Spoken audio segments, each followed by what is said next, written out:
Kid, check the rhyme. What up? What's going on, Brad? You know, you know what? I just thought about something. We are to fuck with my Uncle Dean, who lives over here right near your ass. Hold on a second. Let me add his ass in real quick, see if he wants to join us. I think he may enjoy a conspiracy theory as well. What are you ready to go with that in just a minute? What do you think? Good. Let's do it. I tell you what, let's just me and you go at it. Fuck it. Let's just talk about this shit. Let's talk about some conspiracies. We had a name for our show. It was called the Aluminum Hat Club, wasn't it? What was the name of it? The aluminum foil hat club or the tin foil hat club, something to that effect. What did it say right here?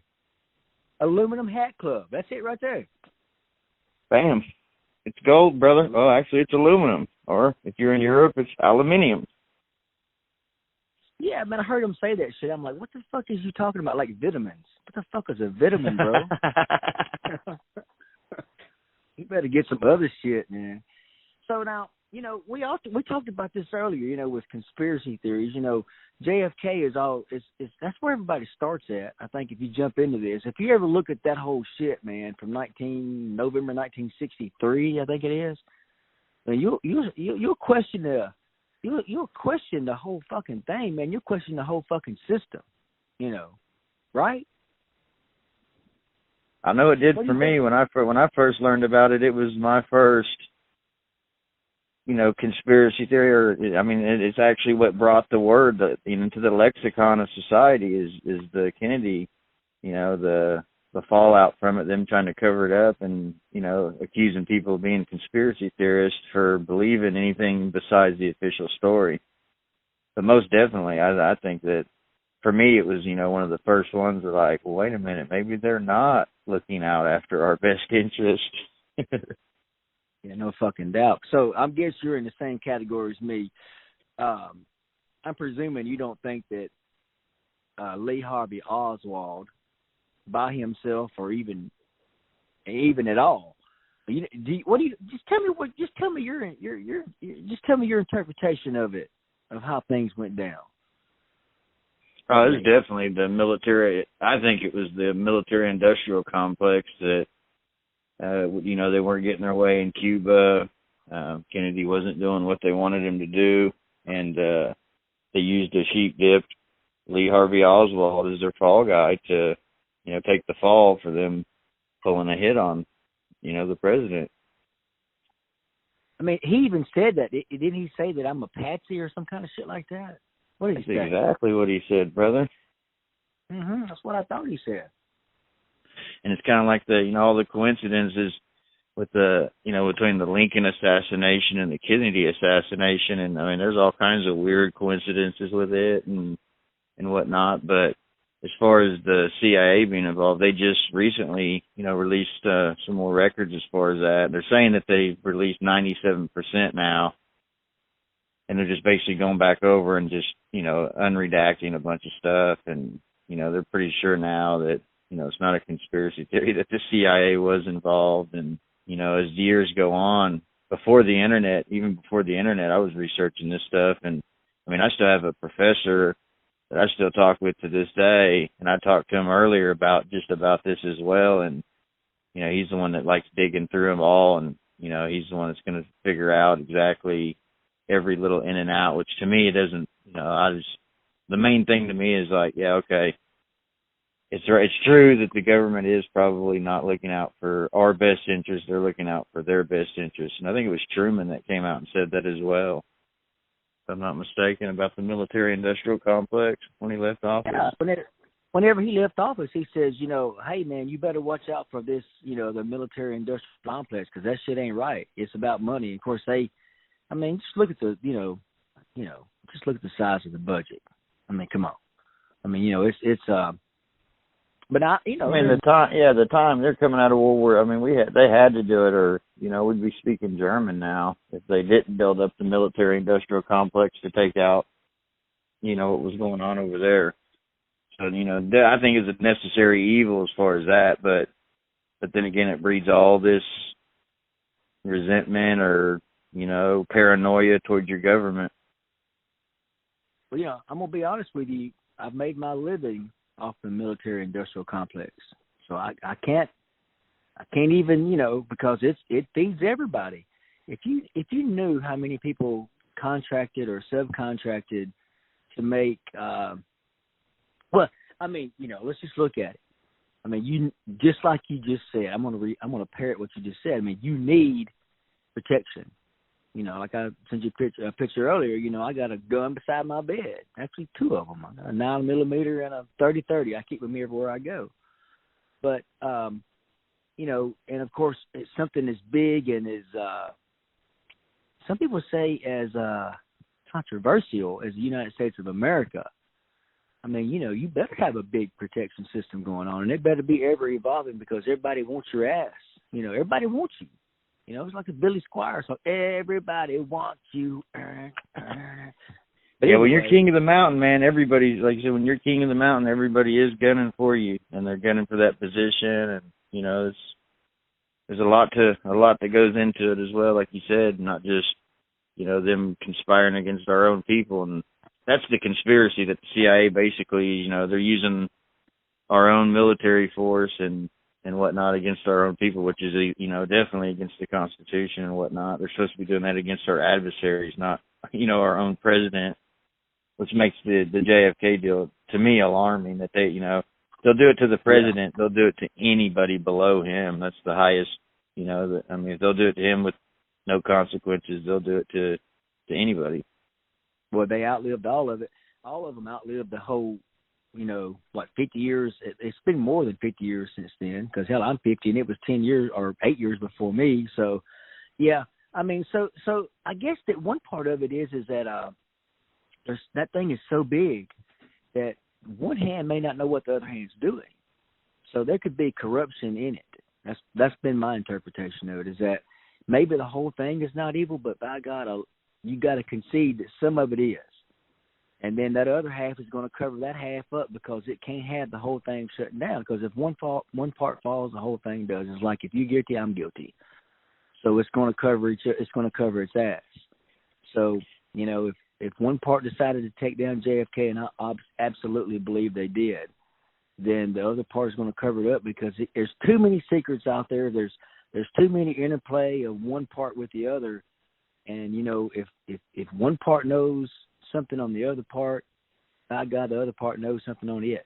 You know what I'm saying? So it's complex. And that's the whole fucking thing is that, man, it's so complex and interwoven that, it's people say, well, how can you hide something like that for all this time? There's too many people going to talk. Well, they're not going to fucking talk, bro, because they know something on each other.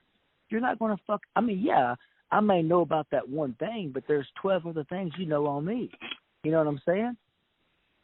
And that's exactly how the military-industrial complex operates, man. And that's the scary part of it is that literally they're too big to fail. And that's the JFK deal just shows you, to me, it shows you that the president is a figurehead, and that's all. And if you don't do what they say, it's kind of like that. I don't know if it's a running joke or whatever, but, if the president gets in there and they don't do what the intelligence community says to do, they play him the real tape of the JFK assassination and kind of just, okay, go on about your own business, do what you're going to do. But, and it also it subverts, our democratic republic that we have. If the intelligence community is subverted the highest ranking person in government, in the executive branch, and damn, I mean, we're in for a world of hurt. That it's not, everything not what it seems. Man, I have never heard it said like that. We're going to show you the real tape, bro. Okay, yeah. Here's and that's another thing with the real tape and stuff like they edit it and whatnot. And like you said, that there's so much, graft, corruption, or what's going on, or cronyism that goes on that, like, literally every little pocket has their own, trade craft of illegal shit they're doing that none of them are going to give each other up because, they're all interwoven. Like you said, they're all making money off each other's, back and off the fear of Americans. And that's the sucky part with it. Because, that alone, when just the assassination alone is alarming to most people. I'm pretty sure that people get into office and stuff, and they understand that if they step out of bounds, they will kill you. You're a big target. Now, whenever 2020 popped up in the whole pandemic, man, I had some time, and I wasn't the type that stayed home, but I worked, but I didn't have as much free time to go out and do things, so I just started buying audiobooks, and I started out with the Revolution. I started out with George Washington, Hamilton, Madison, and I studied all the original founding of the United States of America, and I found out some corrupt-ass shit about George Washington. That dude right there was a ruthless motherfucker. I'm going to tell you, at one point in time, he owned over like 70,000 acres, a huge amount of land. A lot of it he got from the soldiers that worked for him, and he would catch them in a bar and basically make them sign over land to him. Anyway, he was, and when he died, he was the biggest. He was the biggest distillery in the United States of America making rye whiskey. And then you roll on down to Abraham Lincoln. You mentioned him a few minutes ago, and after I got through with the Revolutionary War, I went to the Civil War, and I spent about 300 hours on it. I listened to all of it. Man, I spent so much time. I'm still studying the Revolutionary War. The Civil War with Abraham Lincoln. And you mentioned that little list of all the things that go along that correlates between those two. And man, the universe, to me, I'm one of those mystical type guys. I love numerology. I love the conspiracies that we're going to be diving into. We're kind of wading out into right now.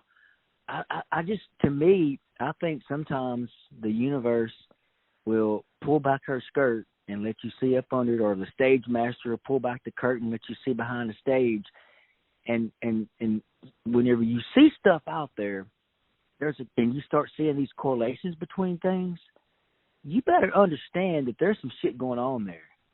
Like you look at genetics and you look at a monkey and a person, and 99% of it's the same. There's just, to me, there's a hidden code out there. This whole fucking thing seems just, spinning through around a ball of fusion on a dirt rock and water, man. Well, it's almost like, I've heard somebody explain it. It's almost like they have to either tell us or, pass on the karmic debt to us. You know what I mean? It's not like they can just carry out the conspiracy in secrecy, because then they hold that karmic debt on them. As to where if they feel that they've told people or let enough information out for anybody with any intelligence can put it together, that with what they've released is what's happened. Now the karmic debt's on you. You just accepted it. So maybe that's why they divulge their plans. I don't understand why they would tell their plans as well, but it seems like they do. That they broadcast, or maybe it's just so big of a conspiracy you can't get 50 people to keep their mouth shut for 50 years. But somehow in this case they have. They've come up missing, or they're dead, or whatnot. And there's if you sit there and you watch that tape, what is your interpretation of that Zapruder film? What do you see with that? I think it's highly edited to cover up I think the Secret Service, they're the ones supposed to be protecting the president, and they totally failed. Just like, when the first car comes in, they go to make that first hard left turn in front of the school, the front of the school book. They literally have to stop, back up, and, because he missed the turn. Secret Service agents, apparently were hungover from the night before and whatnot. And, I don't think that they wanted to expose, their black security and whatnot, so they didn't want to say any of that. But I think it goes around, and literally when they hear the gunshot, so it takes makes that hard left, and he literally has to do a 3-point turn because he can't make the turn. Finally gets it lined back up. There's an edit in the film, and the car pulls up. They hear a gunshot, and he's probably hit. And instead of driving off, the limo driver stops or slows down. And for some reason, they edited that out, or they were trying to, it seems like the Zapruder film was edited out, and then it picks back up as the car's, speeding off. So, the film is definitely heavily edited at the very least. And I think it's just trying to cover up the incompetence of the Secret Service. I mean, and that that's just the first part of the whole thing, and then you Right, jump right. into you jump into the flight back. There's edits on the doctors that looked at him in Dallas and the doctors that looked at him in D.C. They describe a totally different fucking thing. I mean, this thing could get deep. I mean, whenever you're talking about the JFK situation, Man, it is deep. And just like, supposedly Woody Harrelson's dad was there as one of the, the tramps on the railroad, behind the grassy knoll and whatnot. And, he killed a federal judge, come to find out. So, was he an assassin there as well? And was it a smorgasbord of assassins, and pretty much we're going to make sure he dies, and we don't care if it's the CIA, the mob, hired hitmen. We're going to make sure it gets done today. Because, there's talk they were supposed to do it in New Orleans before, and they called it off or whatnot. I think Atlanta as well. So they've been gunning for him for a few months, leading up to Dallas. But that's just the crazy thing about, with the Lee Harvey Oswald. And then, not only that, with him, when he left there, supposedly killed Officer Tipton as well. And Officer Tipton is a spitting image of JFK. And it just, like you said, it goes deep, man. Like, you can really take this to the whole nother level. And like you said, I think it's because there's several agencies trying to cover their tracks, trying to cover their incompetence or their cronyism or, whatever they're doing that's not right or it's not on the up and up. Man, you talking about New Orleans. I mean, when we talked about Garrison earlier, I think he was a lawyer or a prosecutor there or something. I don't know, but man, if you start watching that Oliver Stone movie, JFK, with Kevin Costner and a whole cast of characters there, he kind of feeds into it. But now Oliver Stone, he is he's went deep into this too. I mean, he went to Cuba and made some films about that too. I mean, and he was a guy that was connected to, people in various ways. And we're so far from that center point that now it just, you give something 2 or 3 weeks. Whenever we talk about Delphi, you give something 2 or 3, 4, 5 weeks, a year, shit gets murky quick. And then you got all these different agencies, like you were just talking about, producing various kinds of information. And, just to jump back a few years, 47, and Roswell, you had a bunch of shit going on there. So it's you already had that military-industrial complex covering its own ass, according to the general populace. And then you had this JFK thing come along. And in the 60s, man, that was some turbulent shit. They were killing off everybody. Martin Luther King, Robert Kennedy. Malcolm X. Yeah, Robert Kennedy. Man, they took out everybody, man. That shit right there was, and and some of that shit's it's still percolating. There's, that a lot of it is because. Well, you can look at MLK, and I mean, to this day, you go research. Judge Joe Brown and all the shit that he went through trying to expose what went on with that. So yeah, there were very turbulent times, man, the 60s, and it's kind of like that was the atmosphere of the intelligence community back then. They were running COINTEL on Luther, on King, on all of them, bro. They're, the FBI was running it, not the CIA. Maybe the CIA was as well. You know what I mean? And they were literally. It's kind of like the culture of the culture that was being bred there is that to handle those problems, they'll just kill you. And that was an accepted way of getting rid of problems back in the 60s, apparently. They would just assassinate you.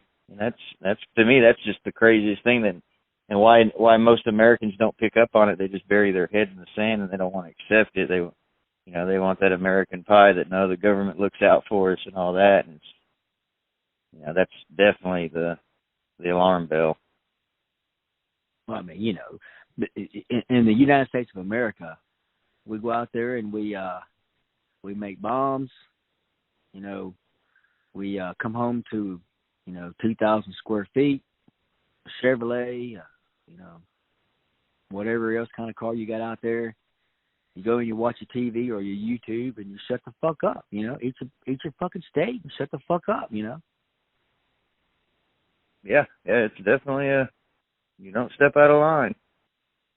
And now, especially with they'll cancel you, with social media and whatnot. It seems like the net's getting tighter and tighter for anybody that thinks outside of the establishment. Yeah, and then now I even question what the establishment is, because in the past several years of our country, man, it's really got fucking complicated. You've had this theory upon theory. I mean, it's just, I don't even know what's fucking real anymore. I always thought that I was a sober-headed person, but goddamn, the past 4 or 5 years, man, it's got fucking crazy. It makes you wonder if we jump the time continuum or some shit, man, and we're in a different reality than what we're supposed to be in. It's almost what it seems like. It seems like we're in bizarro land when it comes to that. And another thing with the JFK, like, Ruby, and him killing the patsy, and then, him keeping his mouth shut and whatnot. And, that same doctor that, that swoops in, Jolly, Dr. Jolly West, he's the same guy that shows up at other mysterious assassinations and, ends up committing the assassin, and all of a sudden, like we were talking earlier, he gives them some kind of hero dose of something, and, their brain goes to jello, and all of a sudden they're, mentally incapacitated, and then they slowly die off in prison, or like I think Sirhan was released finally. But, that ties in with the MK Ultra program. That doctor is a known MK Ultra doctor, to where they were, doing mind control experiments on unknown subjects that were unaware it was being conducted on them. And that kind of ties into that Roswell deal as well. You're talking about the military-industrial complex. I think a lot of the UFO is them dosing people, and there's evidence to prove it. They go to a party and they secretly dose the party, and then they subject the people they've dosed to it to certain stimulus and try to get people to convince themselves that they've been abducted by aliens. And there's been studies at MK Ultra, they were trying to get people to suspend their beliefs and shit like that in different high-stress environments and in different scenarios, you know what I mean? They were trying to get you to go against the will to survive, basically, you know what I mean? I don't know how to put it into words, but basically detrimental to your own health. And, that ties into it as well, because that doctor is the same doctor that Jack Ruby happened to see, after he shot him, and then all of a sudden Jack Ruby's a blubbering idiot and can no longer, testify, or doesn't want to testify or whatnot. So it's kind of like he's almost like the shut-up doctor. Yeah, he had an interesting path to get to where he is. But now let's stay on the Kennedy thing. But I'm going to throw in 2 other things real quick. But I want us to just add these in slowly as we go. Okay. Right. One of them is the so you got this stuff going on in the 60s. But a couple of decades before we had the Roswell thing. But right before that we had Project Paperclip. We had the World War II. We had all these German scientists come over. Okay. So that's one part we're going to add in with JFK and all the stuff we're already talking about. And another thing is a more modern theory or hypothesis or belief system. And even Elon Musk, that's another big-ass fucking name right there, bro, right now. He even talks about there's like a 1 in a billion chance of us being in base reality. In other words, there's a there's a hypothesis that we're in a simulation. But let's go back to JFK for a second and ease back into that for just a little bit. All this Project Paperclip, all this turmoil that was going on, all these patsies, these people that, like you said, we had all the science going on. You talk about Ruby being mushhead. What the fuck? I mean, is the reality that I see out there the true reality?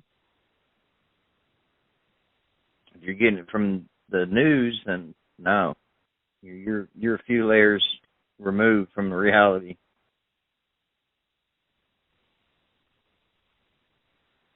Well, I definitely agree with that.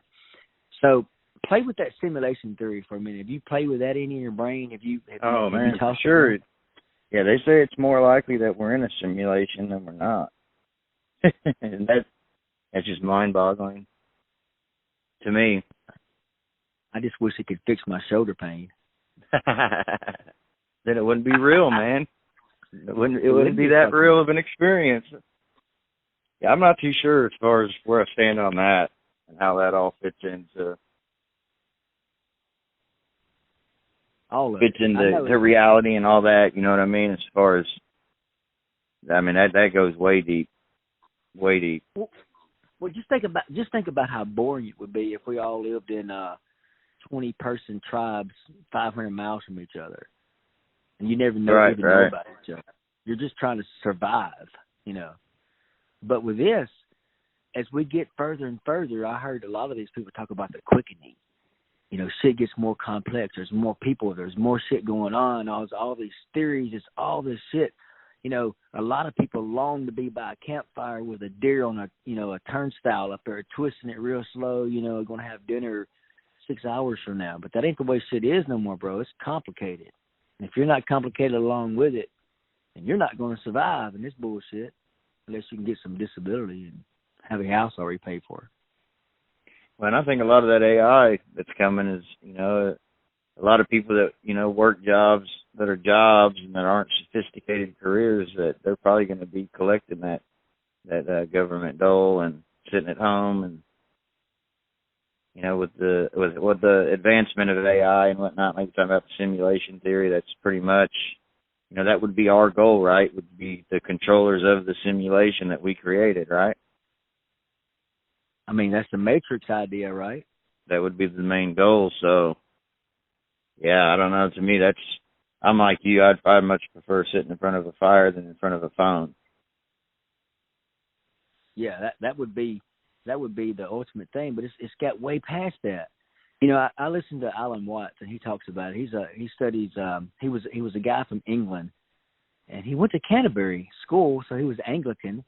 And then he also studied Eastern philosophy, and he had large amounts of seminars that you can download or purchase today off of YouTube or from Mark Watts' son over in California. But he wound up going over there to Sausalito, California, and living up in the Druid Hills over there, and giving these seminars, and it was going on about the same time in the 60s.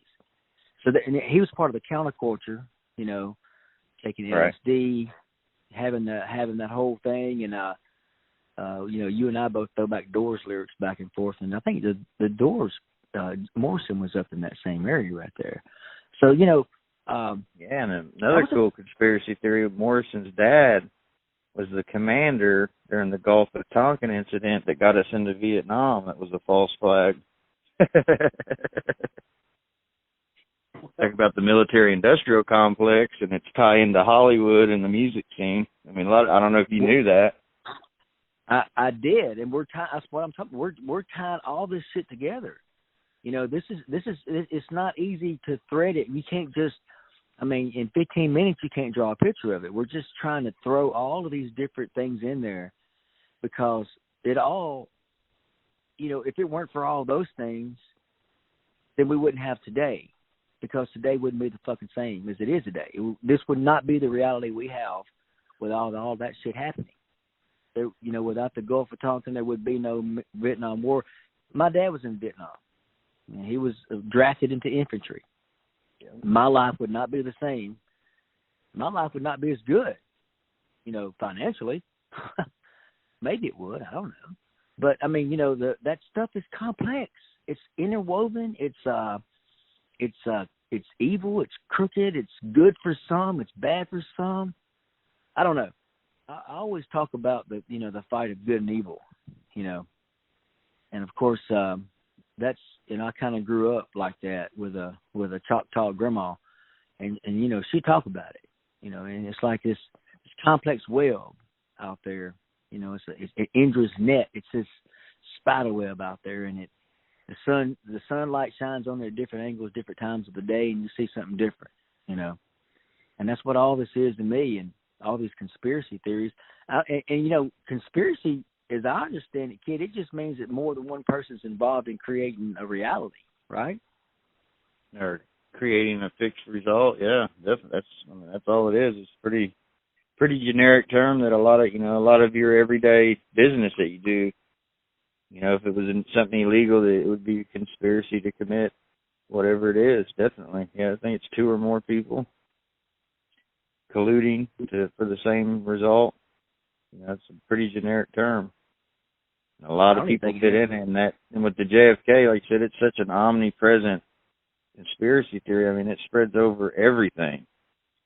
It's like that. You ever seen that video of that guy that's throwing paint up on the easel or whatever, the big old thing, and then he spins it up and it turns it upside down, and you're like, oh shit, it's an actual picture. He's painting it upside down the whole time. It's almost like what this is, man. You're just throwing all this shit at the wall, and then you got to back away from the wall 10 foot to look at the big picture and go, oh shit, this is what's going on.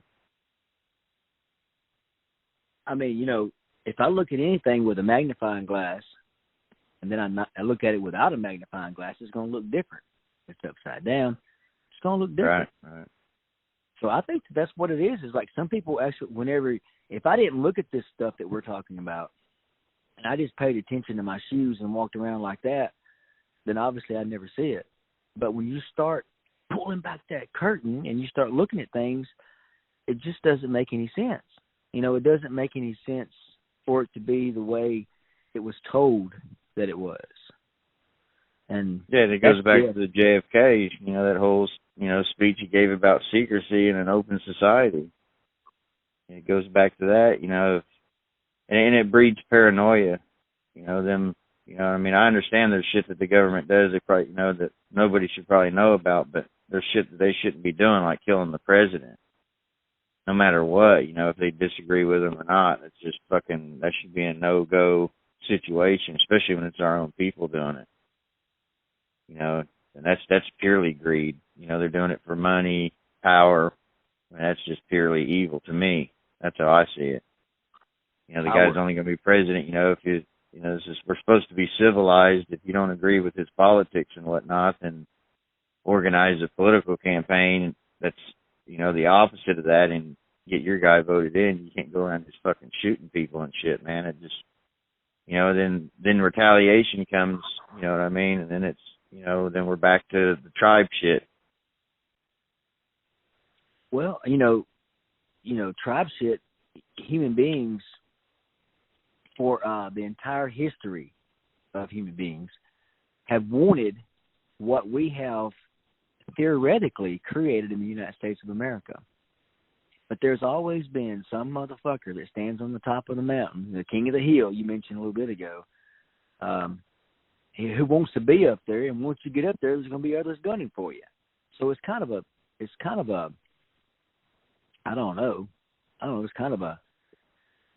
jerking your own self off thing. I mean, you want to the top, and you get there, you're going to get killed. So it's a double-edged sword for sure, man, because not only if you're at the top, then everybody, like, not only are they gunning for you, that's, all the scrutiny is coming towards you. You get everybody's shit. If you're fifth and, nobody's paying attention to the fifth place guy, if you're the first place guy, everybody's hating on you. Really, we talk about them being figureheads, but that's some bad motherfuckers that get up there to that level, I'm from Arkansas, so Bill Clinton's always the main thing. Of course, I'm from Arkansas. I never voted for Bill Clinton. I voted for Ross Perot both times. I can admit that. But it was because I just was outside of the grid. I've been outside of the grid for a long fucking time. Probably should have voted for him, but I didn't. But, those guys are fucking tough. You listen to the theories about Bill Clinton and his wife, and you listen to people talk, that's some ruthless motherfuckers. Now, they may or may not be. I don't know. I'm just telling you what I heard about them. What have you heard about my guy, Bill Clinton? oh, Tricky Dick. Oh, Bill, man, he's definitely an interesting run that he had, man, and with the, his brother being the cocaine cowboy and all that shit, and it's crazy shit, man, that shit went on, and people look at it like, oh, he's such a great guy and all this shit, and it's like, nah, I'm pretty sure everybody that's made it to that level, like you were saying earlier, they have dirt on you tenfold what you have on them. It's like almost a game of blackmail. You don't get in the club unless they have the dirt on you. So they're not gonna risk their spot by letting you in on some preview information without them having preview information on you, so they can bury you. And it's kind of what happened. That's kind of what happened to the Clintons with Epstein and all that.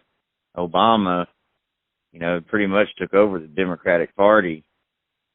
It took it away from the Clintons pretty much, and forced,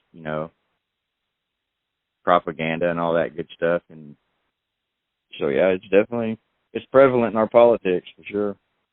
Oh man, that's yeah. I mean, that there's that's some ruthless shit. I'm telling you, and it's Clint. Let's back to Kennedy.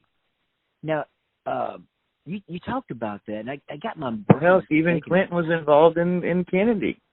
Fucking Hillary Clinton was fucking kicked off of one of the committees. She was a young attorney then, and right. Even the crooked attorney back then said that even she's too fucking crooked for our fucking crooked plan. So even the Clintons are involved at a young age in the JFK fucking conspiracy, bro. It's, like I'm saying, it's the omnipotent, omnipresent fucking conspiracy theory. Like, how in the fuck are the Clintons involved? She should have been fucking just out of law school doing normal shit. But no, somehow Hillary Clinton's involved. Yeah, it's definitely interwoven, like you were saying, with the military-industrial complex. And it's so interwoven, it's almost like a cancer would be. If you remove the main tumor, all it's going to do is pop up in another part of the body and then probably go terminal and end up killing you because it realizes that you're trying to kill it. And that's kind of what happened to Kennedy, I think. That, you know what I mean? He's playing games with him, double speaking to him. And he got tired of his shit, and they ended up just offing him and putting somebody in there that was going to do what they wanted. Well, his dad, his dad rose to power during the Prohibition times. As I understand it, he was a fucking, bootlegger, basically. The kingpin, yeah. Yeah, I mean, so like you said, and I don't even think Kennedy was his main choice to go into the presidency. I think he had another son he wanted there, but JFK wound up there. And let's just look at JFK for a minute. If the stories that I read about JFK is correct, then him and Hitler, I hate to even fucking say that, were the same kind of fucking creature. These motherfuckers. Well, I think anybody anybody that earns to be in that position of power is a little off. You know what I mean? Anybody that yearns to have that much power, I think fucking has definitely got some. You have to keep an eye on that boy. He ain't quite right. You know what I mean? Fucking A, I know what you mean. I've ran across people like that before. Them motherfuckers, back in another conspiracy, they're called lizard people. Them motherfuckers, they don't sleep. They fucking roll. They tidy up every bit of power they can get, man. Well, what do you think about him being?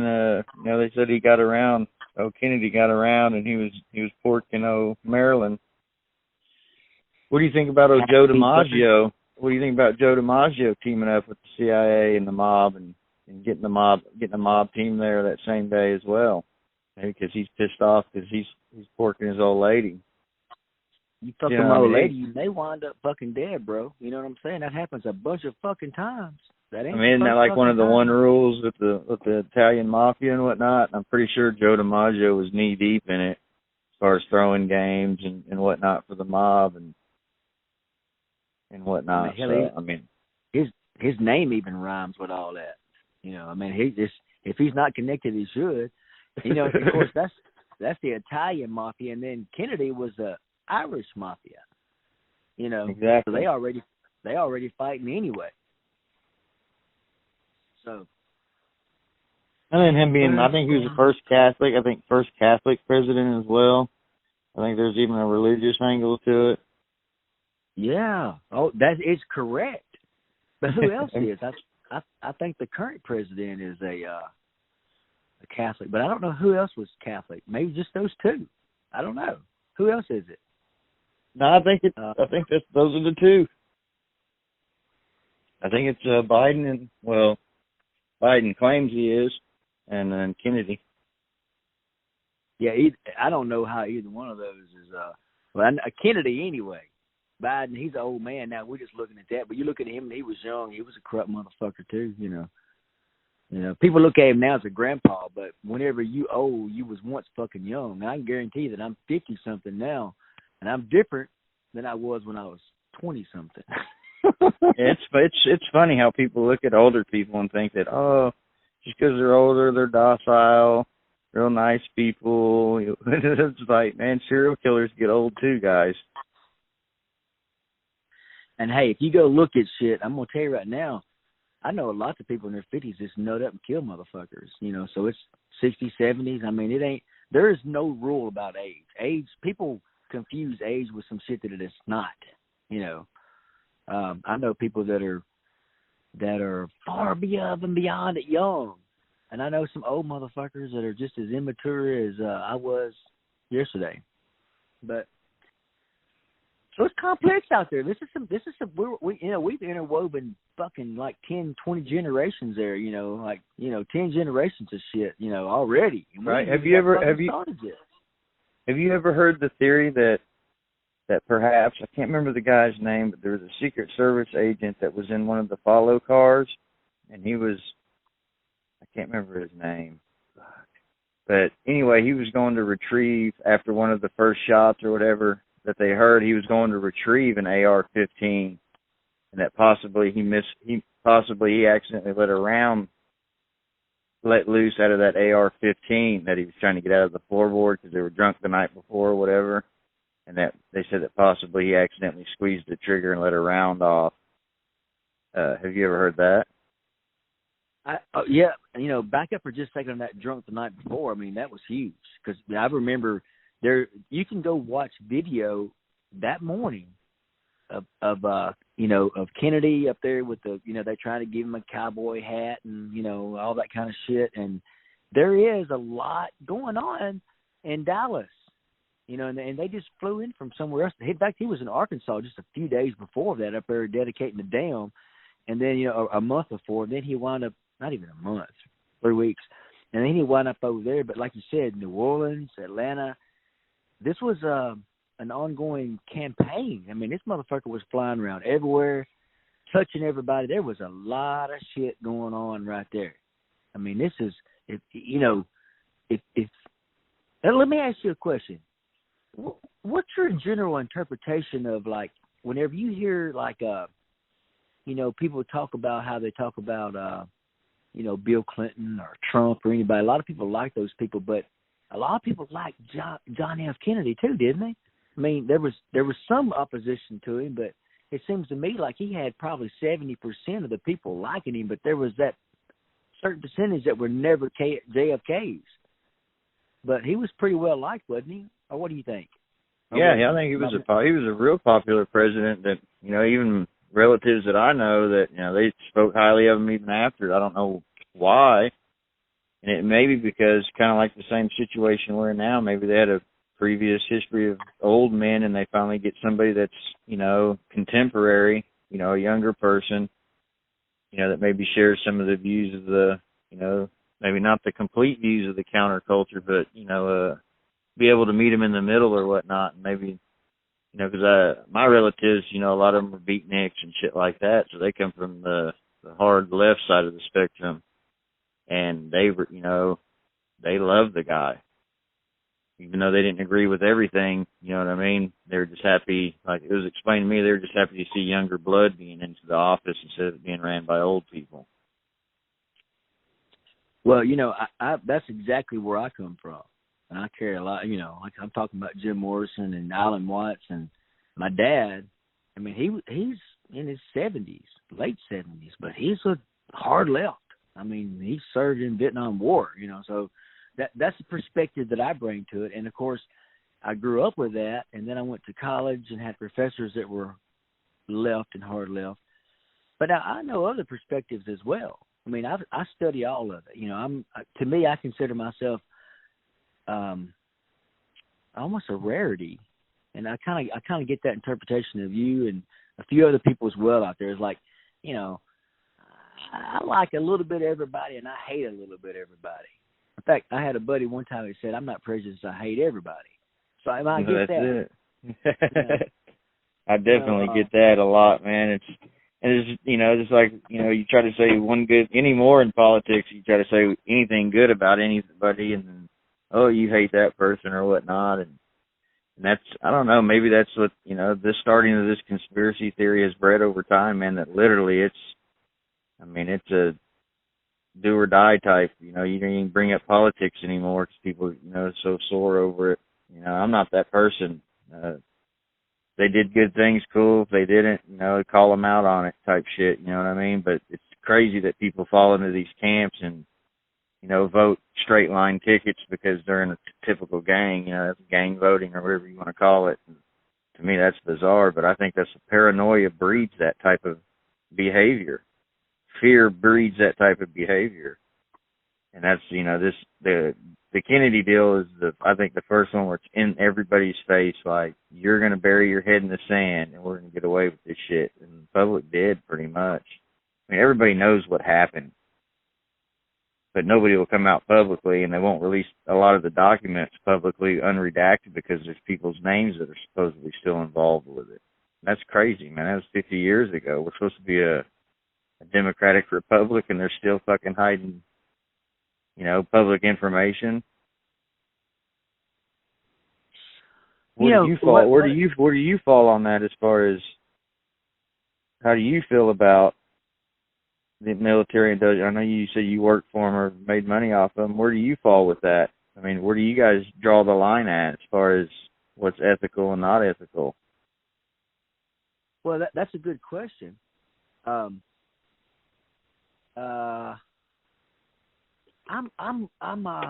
Again, I think $500 hammers, is that ethical?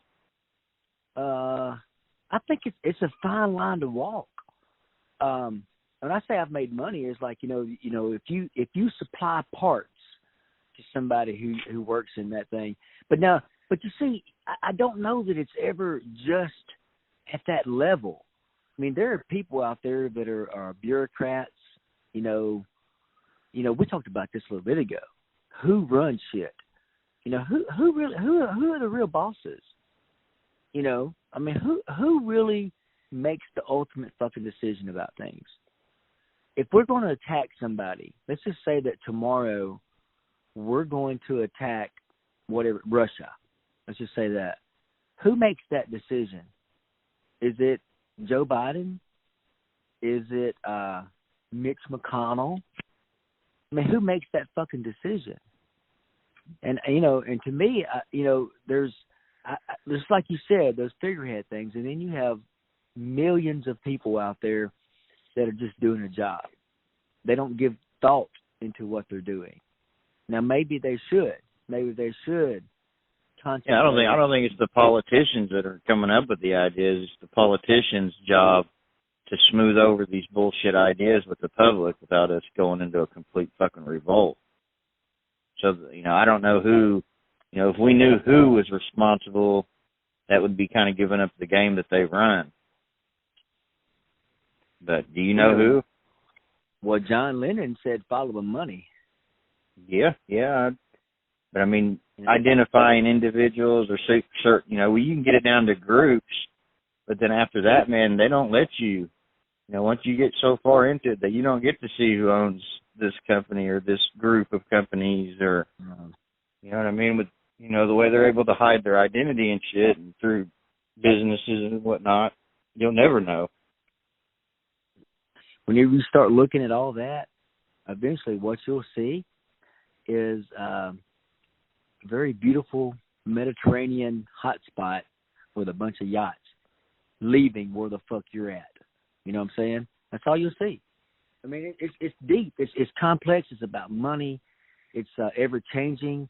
It's something that you can't put into words. It's always, that's the thing, is it's always changing, but it's not always changing a whole lot. It's just very small gradations of change that occur, and it's just really, if you look at it, if you look at, like, say you mentioned Obama. Well, Obama is kin to some of the same people that George W. Bush is kin to, and he's kin to the same people that John Kennedy's kin to.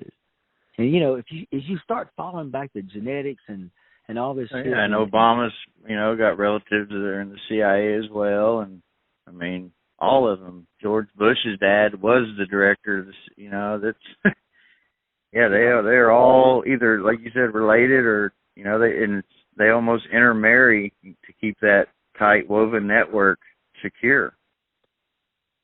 Like they've secured his blood oaths, you know what I mean, with breeding, interbreeding and stuff. You know, if you learn about serial killers, you'll learn that a lot of times they're cousins.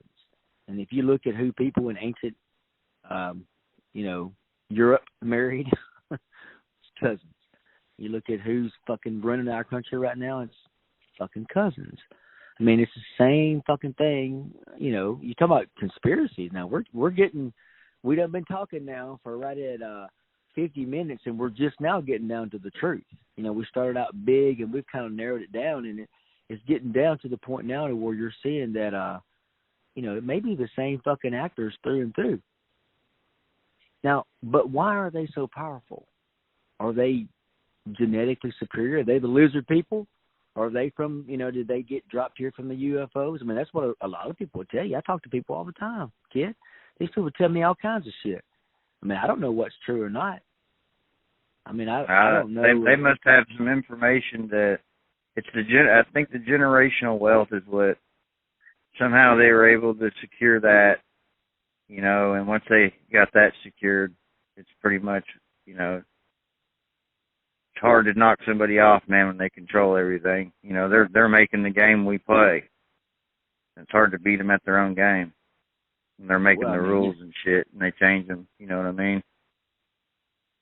That's right. And of course, if I have, if there's 25,000 people and they own 99% of the world's wealth, I mean, you can swap shit around. It's all the same thing. Yeah, that's what's going on is the illusion, like you said.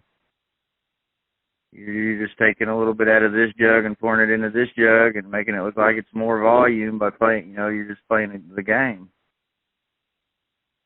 I mean, it's all, after you pour back from jug to jug to jug to jug for 1,000 years, it becomes all the same fucking wine. They may have started out tasting different, but once you mix it all together and you move from jug to jug to jug, it's the same fucking wine. You just move it.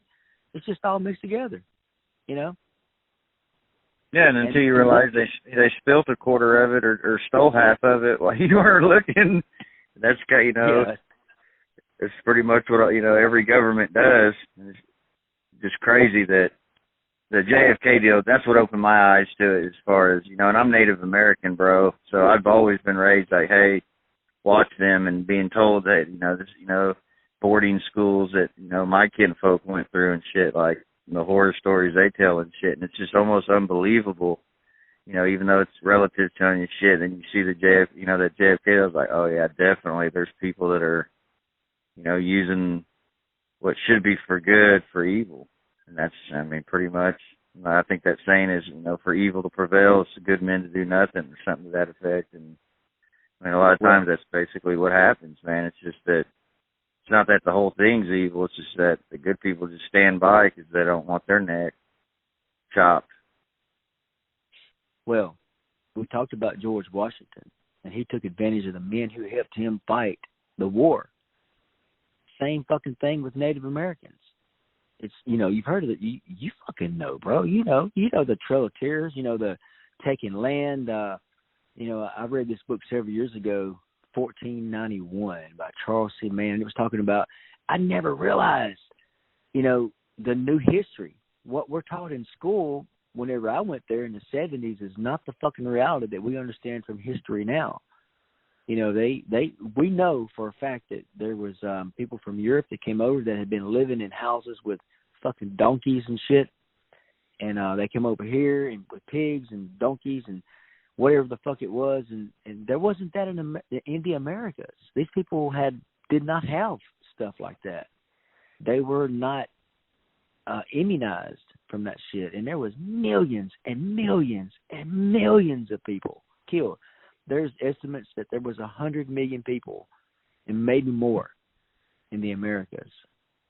and 90%, possibly, maybe more, died because of illnesses that were brought here by Europeans. They had been away from it for thousands of years, thousands and thousands of years, and it just decimated the population. And so, you know, and then it was easy to fight somebody that was decimated.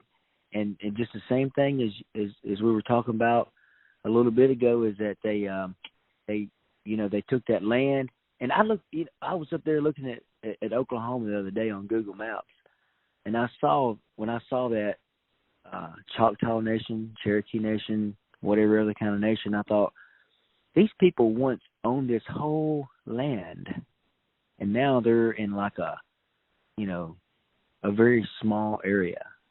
And they got fucked all along the way. People lied to them. They told them this was going to be your land and blah, blah, blah, and signed treaties and wound up being over there. Owning that. Yeah, I know our tribe has a treaty that's signed that says that we should have a representative in Congress. And to this fucking day, we don't have a voting member in Congress. They just recently gave us a non-voting member that they're going to send up there. Which, I mean, I guess it's whatever. But, I mean, you signed a treaty, and the treaty says that we should have a voting member in Congress. What the hell? What's going on? Not only that, just like the jurisdiction issue they had here recently with McGirt and all that, they've known for years that the nation, depending on where you are physically here, you know, what tribe you fall under for jurisdiction, those are the people that have the authority here. Not the state of Oklahoma, not the city of wherever you live. It's Indian territory. That's who has the jurisdiction. And they've just basically blown over them for so many years. And then that McGirt ruling came out, kind of threw a monkey wrench in the system, and then they just rolled right back over it. So yeah, they've they're going to do what they're going to do, no matter who stands in the way. I mean, that dollar,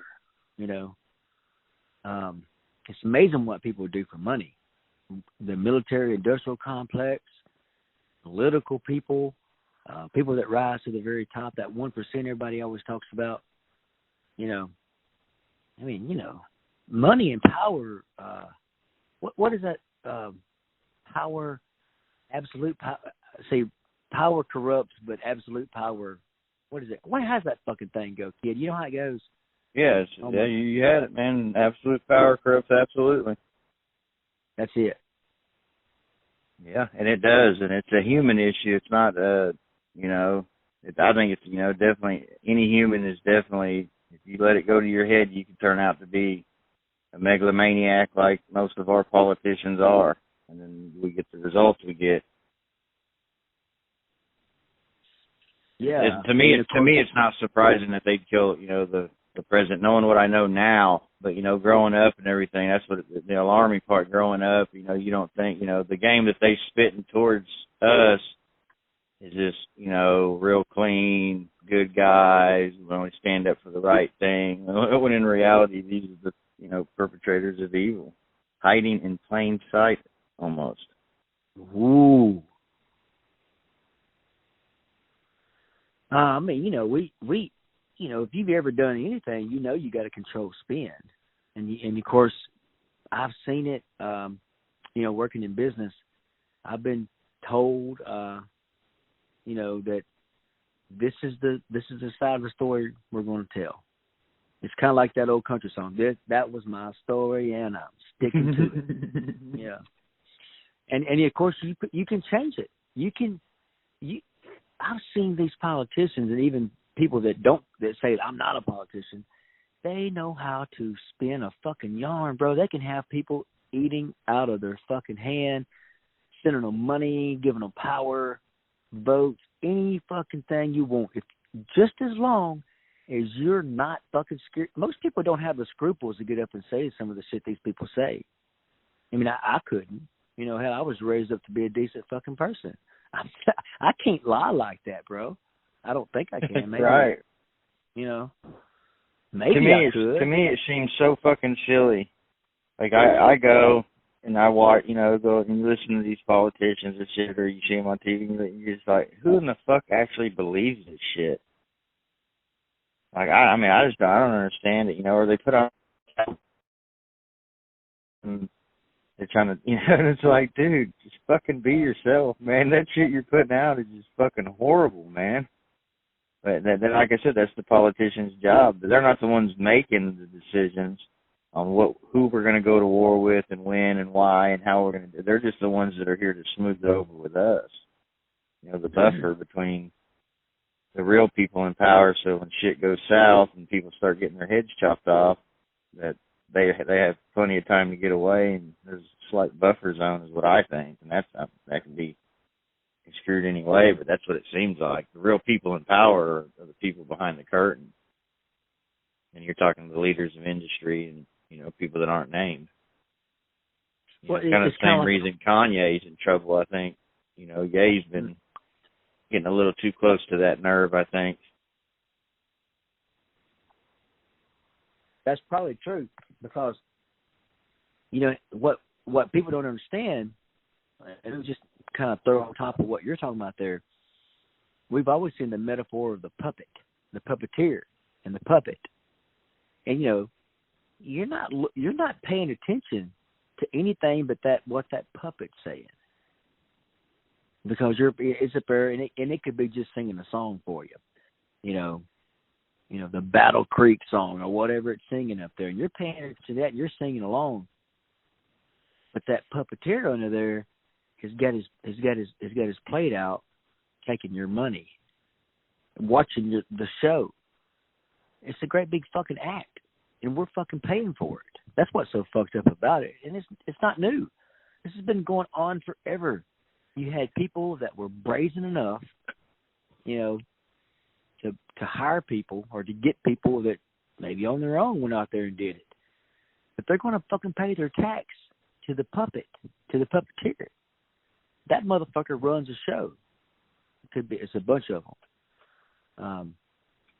But again, it's just people up there that sometimes I don't even know if they know what they're doing. They're just out there doing it. They're out there making noise because it fulfills whatever fantasy they have. But it's helping the puppeteer is what I'm trying to say. It's something deep. Oh, no doubt. It reminds me of like watching wrestling from back in the day, like the 80s WWF wrestling. You know what I mean? These politicians, they each have their own side, but really they're all in it together, bro. They go out and put on a fake fight or, a good fight for the audience. The audience is able to suspend belief during the show for some reason, watch the fight, you know what I mean? But then when the lights go out, they're out drinking together and they're buddies and shit. That's what it seems like to me. Truth. Well, yeah, and of course, and it's silly that, we have some of the hardest motherfuckers on this planet that served in our military. I mean, some of the baddest motherfuckers, and it blows my mind that everybody sits around idly, suspending belief, and I mean, look at some of these people that have been in office and how long they've been in office. I mean, this is fucking ridiculous, man. I agree with that. 30, 40 years, that's too much, bro. I've heard the argument that, somebody that knows what they're doing and they understand the whole complexity of the situation, but even George Washington, after 8 fucking years, he's like, look, I'm not your fucking king, bro. This is the United States of America. I'm going to back up. It's somebody else's turn to do it. And that's what it should be about. But that's not the way it is. Like the same people that created the problem aren't going to solve the problem. So you got to have new young blood. Like I said, we're getting older too, man. I don't think, 35, I think that's when we should start getting them in there, is when they turn 35. You know what I mean? That way you get new, fresher ideas. There may be shit that we don't agree with, but I think it'd be better in the long run than, rerunning these same fucking 80-year-old people through. And this last choice we had, who was it? Trump or Biden, and they're both, in their fucking 80s now? They're 78 and 80, I think it is. And everybody's had an 80-year-old relative, man. We've all had that. That's not what we want. no matter who it is or what the, you know what I mean? Just the age alone, man, is, no, it's a high stress environment and whatnot, but. Hey, we wanted JFK, but they killed the motherfucker. Here's what's so weird to me. You know, this is jumping back a little bit, I couldn't remember this a little bit ago. But man, I grew up in the 70s and 80s. And I turned 18 in the 80s. Okay, and then I spent my 20s in the 90s and shit like that. But man, it's so hard for me to believe. And I already told you that I came from a left-leaning area, in the middle of a very red place. But I guess it's been hard for me to conceive that hippies and cowboys have basically turned into right-wing authoritarians. I never thought I would see that, but I see a lot of that going on. And I've seen people that are old rich people turning to fucking flaming liberals. I don't get how it's been this reversal. I used to think of like the opposite of that. The liberals were the people that lived outside of the system. It's like, I'll do what the fuck I'm gonna do. Fuck you. But then, you know, and then the old people were the one saying, hey, walk a straight fucking line. But it's reversed. It's like the hippies and the cowboys have turned into the right wing, and the old fuckers have turned to the liberals. I don't get it. I quit trying to understand it, man. Honestly, I'm with you on that. I quit trying to understand them and just quit participating. And, yeah, they need to figure that shit out before I start participating again. Because, I mean, and to me, I think they're all on the same team. There's not even two teams anymore, you know, or at least the illusion of two teams was there. Now, I mean, it's obvious. You can see through it that they're all on the same team. And there's no way that they stay in office for 40 years. You know what I mean? Both sides of the aisle, they have people that have been, you know, they both know what the fuck's going on. They're, like I said, they take showers together. They hang out at the same clubs. They have the same drivers. They have the, you know what I mean? Yeah. It'd just be like if you were a plumber, you would hang out with other plumbers. You know what I mean?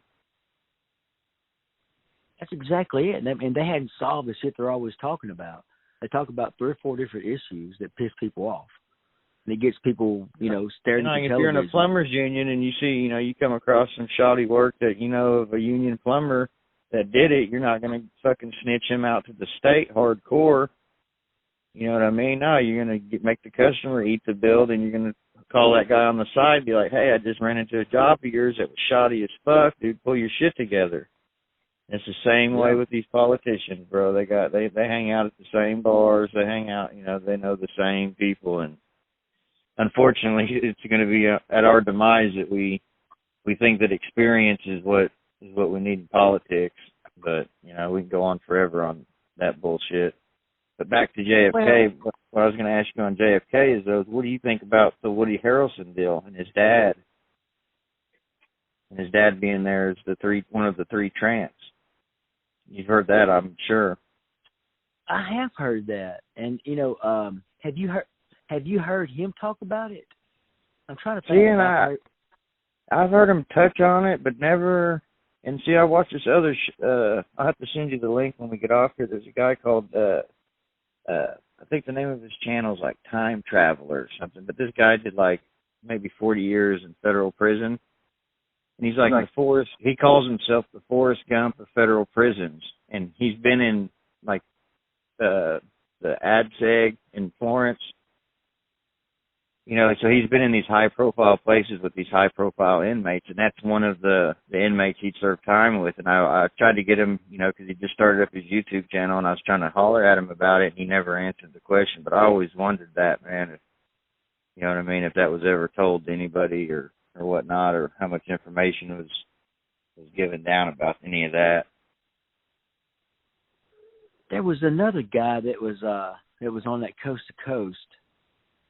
And I was trying to think of his fucking name, but it was through the dad. My God, there's so much of it out there.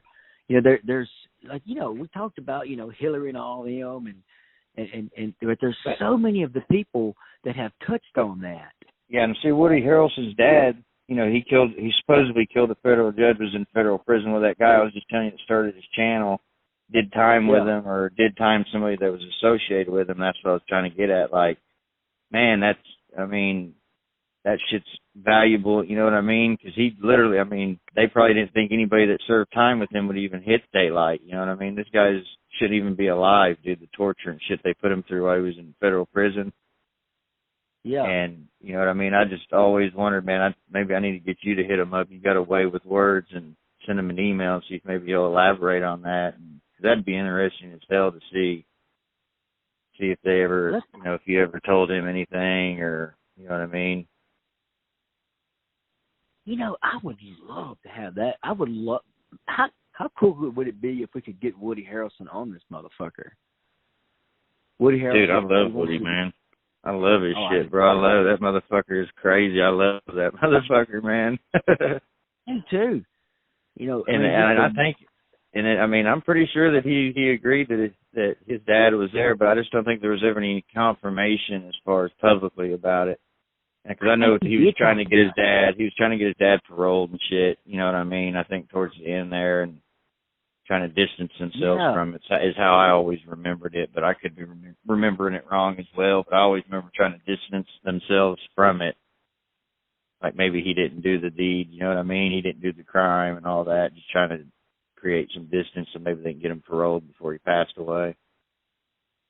See, it's kind of coming back to me now because, it's just so much, there's so many layers to that shit. But now, I am remembering and seeing in my head, God,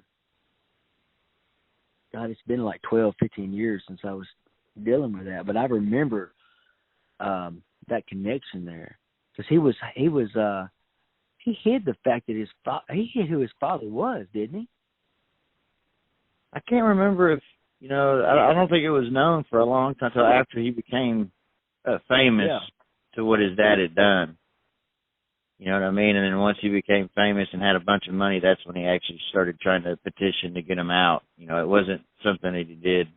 I don't know. He may not have known his father, too. I can't remember the exact story, as far as, how much of him he was around. You got to think, man, he was arrested for that, I think late 60s, early 70s for the murder of the judge. Yeah. I think it was. Yeah. So, I don't know how long he was around, to help raise him or whatnot. But it's an interesting deal because supposedly, those three tramps who were on the railroad track there, which would have had, a perfect view of that the backside of that grassy knoll. And supposedly they were lording around over there and hanging around and whatnot. So, if his dad's killing a federal judge, come on. Why else would he be in Dealey Plaza, as the president came through? It's not a coincidence. You just don't accidentally show up at the same place, same time. Yeah, that would be, you're talking about a hell of a coincidence. That would definitely be there. I think they ended up arresting him as well. So there's got to be some kind of proof somewhere. It's one of them redacted reports. You know what I mean? Speaking of let's go back to Lee Harvey for a minute. Oswald, he's sitting there. Do you think he was? Do you think he ever held a gun in his hand up there? Do you think he was involved at all? Yeah, I think so. I think that I think he was sheep-dipped. I think that they got him to believe that what he was doing was right. They did a psychological deal on him to where, they just led him on, and then once they did it, bam, captured him. You know what I mean? Get him to do the dirty work for him, blame him, and get Ruby to kill him. So nobody can say shit about it. But yeah, supposedly that there's a witness. He carried those supposedly curtain rods into work. That guy, his neighbor, or whatever, his work buddy, gave him a ride, and he carried those curtain rods up there. And that's up to debate as far as that gun and whatnot. Either way it goes, Oswald's involved. But I think it's more of a sheep dip deal to where he didn't know that he was being recruited by government operatives. And that the government operatives didn't tell them that they worked for the government. They were secretly working for, intelligence services, using him and his disposition and his political disposition to their advantage. and his backstory, because he had a. I mean, I just got through watching a. They helped him with that, yeah, as well. There's proof that they had facilitated, different meetings and whatnot, and yeah, definitely. I mean, he helped them along the way. You know what I mean? I mean, how could some motherfucker that has no dollars go do the world travel that this motherfucker did without somebody helping out? I mean, I couldn't do that. I couldn't go all the places this dude went. Especially back then, travel was expensive back then, and he went to Russia, Mexico City. So, yeah, he was well traveled for such a poor man, unemployed. Yeah. I mean, he just happens to get a job at the Texas School Book Depository, and I think it was months before. So yeah, a lot of things lined up perfectly somehow. I never did understand that part. I mean, how did you get the whole fucking universe to line up with this man? And he's not even. I mean, he may be a little bit extreme, and maybe he's more extreme than I'm putting him to be, but, I mean, why? I guess it just doesn't make any sense to me. I guess I'm not that passionate about anything like that. I just couldn't. Right, it'd be like the Tim McVeigh deal. It's kind of like that same Tim McVeigh. Some of these people get so obsessed with some shit, man, that they just, I don't know, they just fucking think it's like a moral crusade or some shit that they're on, you know what I mean? That's how I see him, you know what I mean? You see him, you're like, what the fuck is this dude on about? You know what I mean? There's more to life than just politics, or, you know what I mean? There's a lot more to it than just one topic or one issue that sets you off, man. Like, cool the fuck down. Smoke a joint. Yeah, that's what the world needs to, like, to buy the world a joint. Tim McVeigh is interesting because he was pissed off about Texas down there. David Koresh, Waco. That's what he was pissed off about, wasn't it? Yeah. That's another thing. The government knew that, they know this shit, and they use you for what they need. And that's what they needed at the time was, a homegrown terrorist. And what better yet, hey, look, we got one right here on standby. Let's give him some financial aid, help him along the way, and he'll do it, he'll do his dirty deed all on his own. We just got to, nudge him into it, you know what I mean? Put him in contact with somebody that does certain things, you know what I'm saying? And they call it sheep dip, is how it's always been explained to me, where you're a government operative and you don't even know it. You just got to mention that term. I didn't know what it meant, but I'm glad you clarified that. But like we also talked about this, here's another poor motherfucker, just like Lee Harvey Oswald and Timothy McVeigh, some poor motherfucker. Now, how do you, if I've been broke before, okay? And I wasn't able to, I don't think I could go rent a router and buy enough fertilizer and all this bullshit that goes along with it to make a bomb. I couldn't afford that. It was proven that,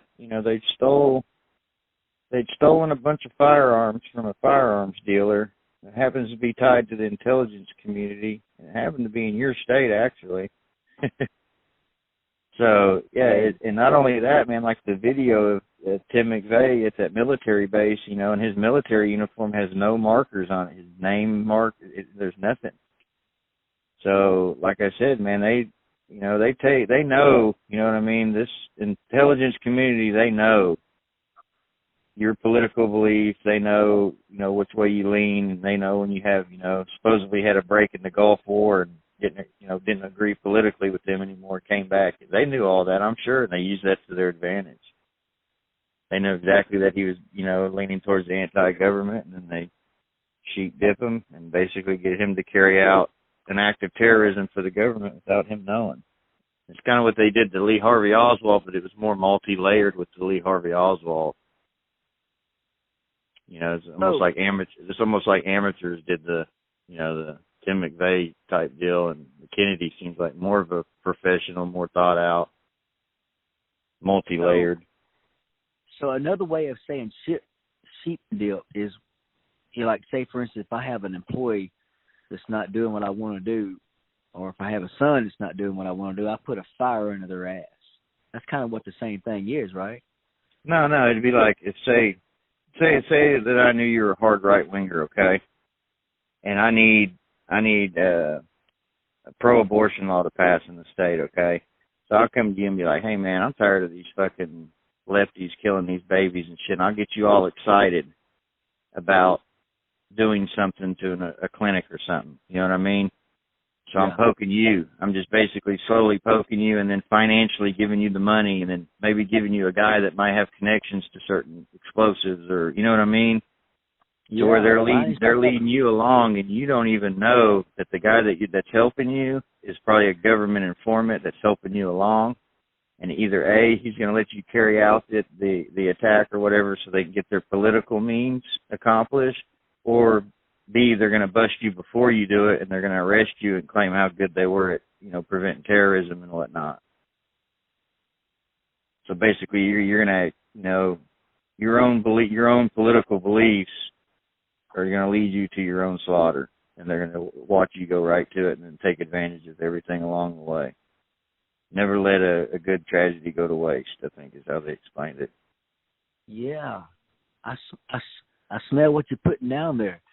So, like, and, money, political influences, money, obviously that benefits somebody. So there's a benefit. I get that. And like, you're basically like Lee Harvey Oswald said, I'm a patsy. I got fucking played, basically is what it is. Yep. And he knew it. And that's why they killed him. You're not going to say anymore, you know what I mean? But you see, the fact that he said that, I think that may be the whole fucking conspiracy right there, man, because he says, hey, bitches, I'm a patsy. That's pretty deep if you think about it. It's kind of surprising we even got to hear that. If they'd have their way, they definitely. But they wanted to get on record that Ruby's the one that kills him, and that way they can just wipe their hands of it. And, like and, you said, and Ruby, inadvertently, you know what I mean? And they beat him up. Dude had a black eye and whatnot before they killed him. I mean, they were roughing him up pretty hard. Oh, fucking A. Yeah. And Ruby was like a nightclub owner. I mean, he wasn't like, I'm sure he was like a local gangster. Is that what he was? I mean, what do you know about Ruby? Yeah, and it's at the same time that they were running those, like I was telling you, the MK Ultra programs. They were running that Midnight Climax program in California, where they were going into to whorehouses or setting up their own whorehouses or setting up their own strip clubs and dosing people without them knowing, getting pictures of them or video of them if they're political members and blackmailing them or doing studies on them, just basically doing LSD studies on them through the MK Ultra deal. I think maybe he was part of that. You know what I mean? Maybe his strip club was a front for something else for the CIA, for an intelligence, community. See, I'd forgotten I knew the terminology MK Ultra. Yeah, it's the LSD mind. They're trying to mind control people, and and they come to prove, different studies and stuff they release. They're able to, subvert people from their own beliefs and whatnot, and trying to get people to break their own moral codes and shit. And how you go about doing that, and basically making a map on how you would do that to somebody. Kind of like what Charles Manson did to all his followers. Brainwashed them, I guess is what, the Hollywood movie term would be. Yeah. And then have the same thing. Pictures or whatever else as a way. Right. That way, like I said, if you're going to join the group, they're going to have some shit on you, man. You're not going to even join without them having some dirt on you. And like I said, either they're going to come to you with the blackmailing shit, or they're going to do a study on you. You know what I mean? And just keep dosing you and let you go insane. See how much it takes to make you go insane, or how much does it take to where he'll have homosexual sex even though he's not gay. How much can we dose him till he'll put that aside? You know what I mean? And go against his own moral code. I mean, they were doing all kinds of weird little experiments with LSD, because they thought that, mind control was more Hollywoodish back then. So they were, trying to discover all avenues of it to make sure that they weren't missing out on something. You know, I heard Alan Watts one time. He was talking about. He said this whole trend. He was in like the the '60s, mid '60s. He said, well, this whole trend of psychotechnics, which is what you're talking about there, scares the shit out of me because we saw what happened when we had pyrotechnics. So, like, whenever we learn how to do the psychology part of it, we're fucking with people like that. That does scare you. Because human beings, we're not going to stop at just one little bitty fucking bomb. Next thing you know, we're going to be bombing Hiroshima and spending $28 trillion a year on fucking defense budget. That's just what we're going to do. We're not. It's kind of like the Tim the Toolman Taylor of the military shit, bro. Yeah, like open up the catalog. Yeah, man. You know what I mean? What does 3B do?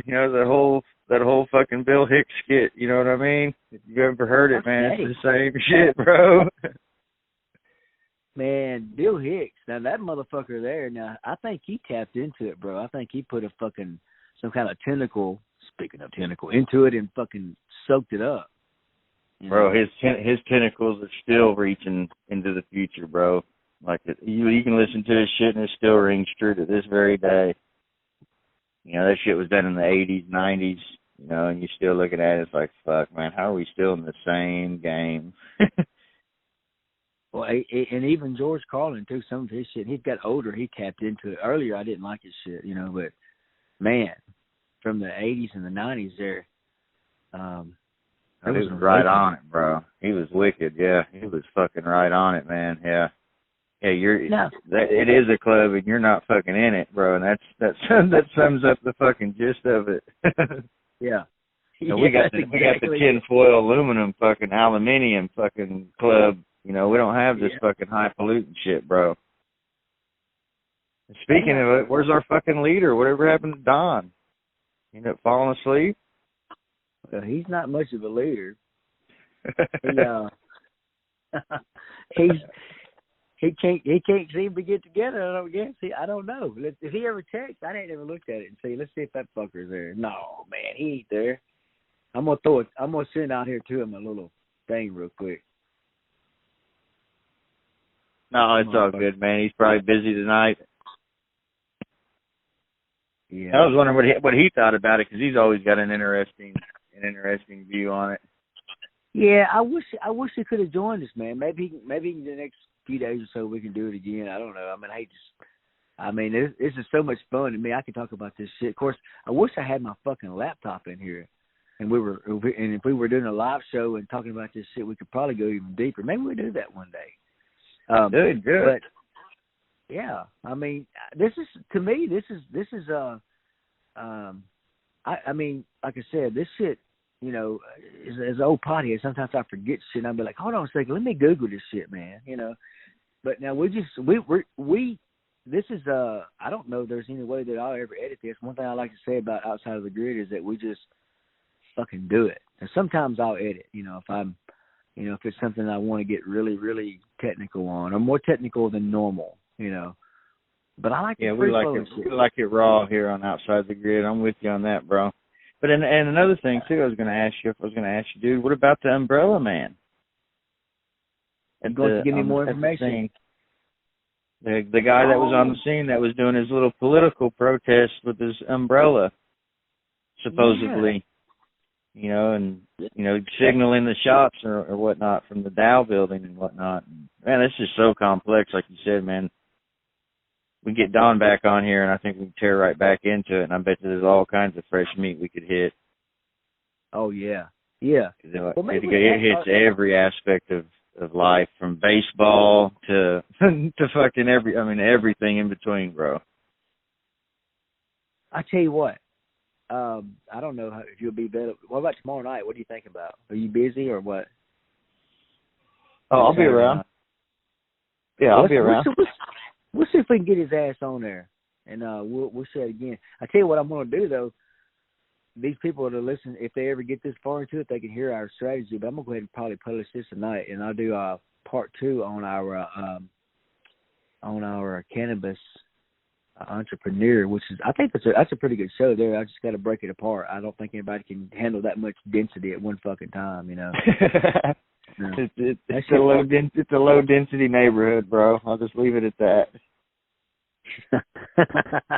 You're right. We're in a fucking low density neighborhood for sure, bro. Hey, kid, check the rhyme. Talk to you later, brother. Be good, bro. If you can't be good at it. Aha. Later, brother. Hey.